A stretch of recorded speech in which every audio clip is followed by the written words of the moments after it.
রাষ্ট্র গঠনে চট্টগ্রামের তরুণ প্রজন্মের সাথে মতবিনিময় করবেন BNP chairman Tarique Rahman. Hotel Radisson ব্লুতে বৈঠকে অংশ নেবেন তিনি। সেখানে আগামীতে দেশ গঠনে তরুণদের কথা শুনবেন তিনি। এরপর যাবেন পোলো গ্রাউন্ডের সমাবেশে।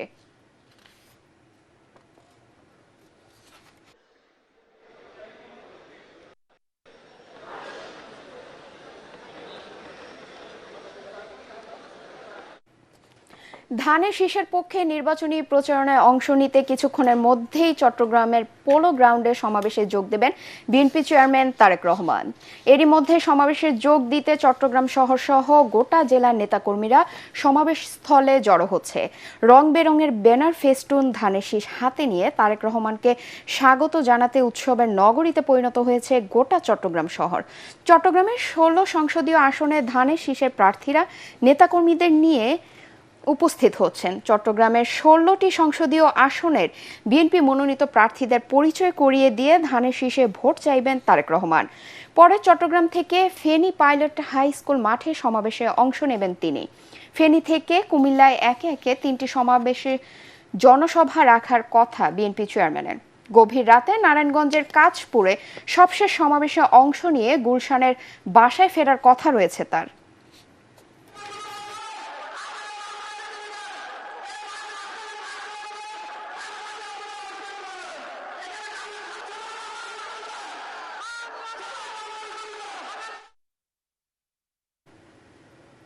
দর্শক, এই মুহূর্তে চট্টগ্রামের পোলো গ্রাউন্ডে আছেন সহকর্মী মইনুল আহসান। সরাসরি চলে যাচ্ছি তার কাছে।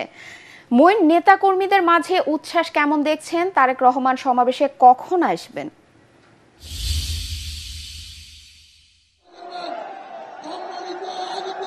সিন্ধিয়া, গোটা চট্টগ্রাম শহর এখন উৎসবের নগরী। আপনি যেমনটি বলছিলেন, সেই উৎসবের ঢেউ আসলে এসে পড়ছে এই শহরের ঐতিহাসিক পোলো গ্রাউন্ড মাঠে।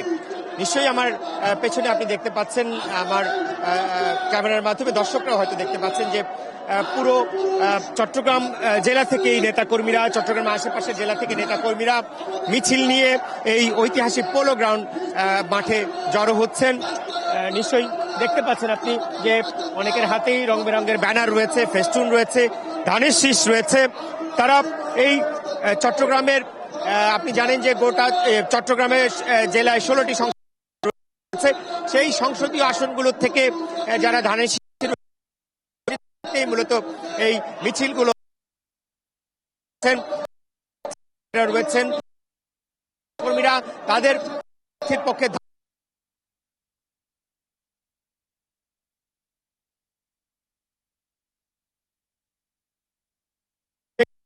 প্রায় 2 দশকেরও বেশি সময় পরে বিএনপি চেয়ারম্যান তারেক রহমান এবং চেয়ারম্যানের দায়িত্ব নেওয়ার পর তার মতো চট্টগ্রাম এসছেন।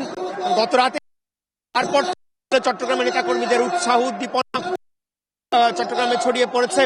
তারা বলছেন যে মূলত এই 12ই জাতীয় নির্বাচন রয়েছে, বিএনপি তারা চট্টগ্রামেই তারা বিপুল ভোটের মাধ্যমে। তারা বলছেন যে তারেক রহমানের সফর গোটা বাংলাদেশের পক্ষে জোয়ার সৃষ্টি হয়েছে, চট্টগ্রামের পক্ষে জোয়ার সৃষ্টি হয়েছে। তাদের ভাষায় গতি পাবে তারেক রহমানের এই সফরের মধ্য দিয়ে। হবেন আমরা যত ব্লু হোটেলে তিনি শিক্ষার্থী রয়েছেন, শিক্ষার্থীদের একটি অংশের সঙ্গে মতবিনিময় করছেন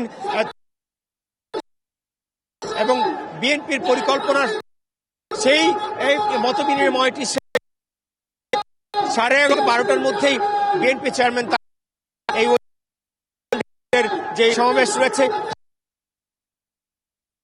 এরই মধ্যে এখানকার ধানের শীষের প্রার্থী রয়েছেন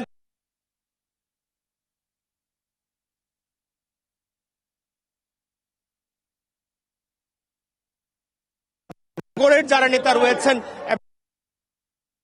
ডক্টর সহ যারা নেতৃবৃন্দ তারা এসে উপস্থিত হয়েছেন মঞ্চে থেকে বারবার যে কথাটি বলা হচ্ছে নেতা কর্মীদের উদ্দেশ্যে, সেটি হচ্ছে যে এই সমাবেশ যাতে সুশৃঙ্খল ভাবে সমাপ্ত হতে পারে সেই জন্য নেতাকর্মীদের সহযোগিতা চাওয়া হচ্ছে।